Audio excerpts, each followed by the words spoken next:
Warubizi. Kaze mu kiganiro cacu Warubizi, abakunzi abantu bashasha bariko bariyongera mu kiganiro Warubizi turabahaye ikaze mwese.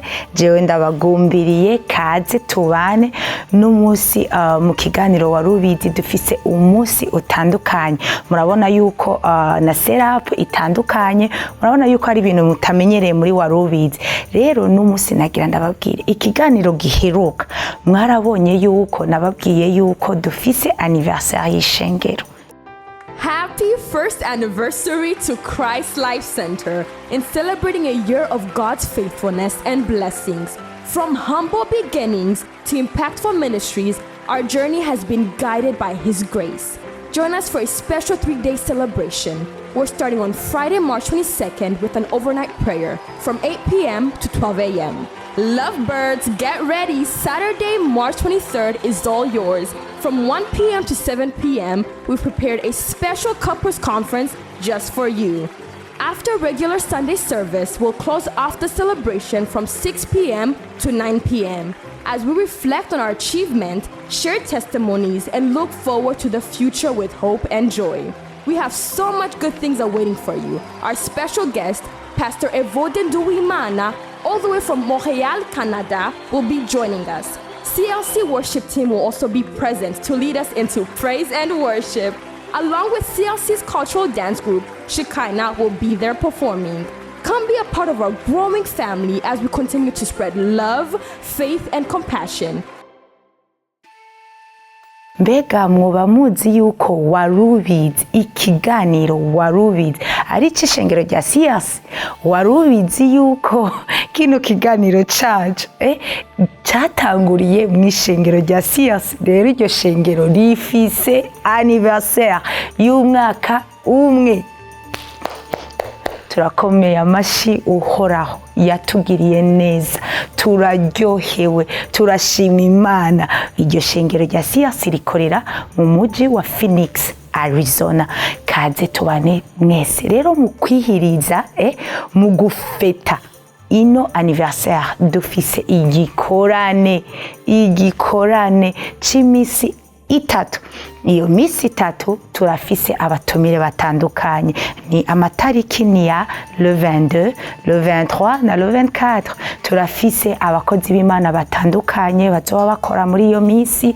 Murabizi ko imisi yose ku munsi wa gatanu twama duterana ariyo Friday guhera isaha 2 z'ijoro gushika midnight. Uwo munsi tuzoba dufise umupasteur avuye muri Canada yitwa Pasteur Evode. Kaze tubane, abari kure, abari hanze, abari hafi, nukuri kaze tubane muri uwo munsi, kuri uwo munsi wa gatanu.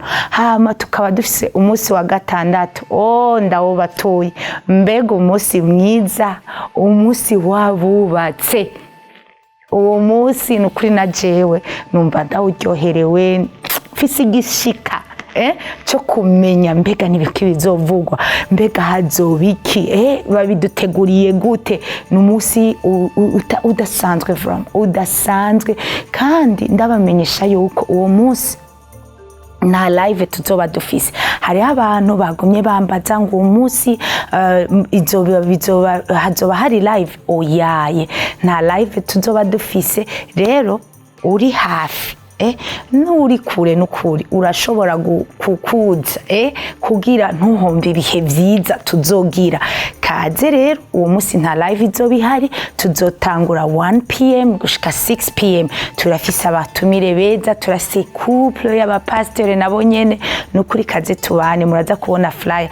Umunsi wa Mungu no umunsi wa celebration. Dufise amakirta abiri mu gitondo no kumugoroba. Hazoba hari ibintu vyinshi, hazoba hari imvyino, hazoba hari ibintu abana baduteguriye. Nukuri n'umunsi udasanzwe, dushaka kuryoherwa, dushaka gushimira Imana. Hazoba hari intahe zitandukanye.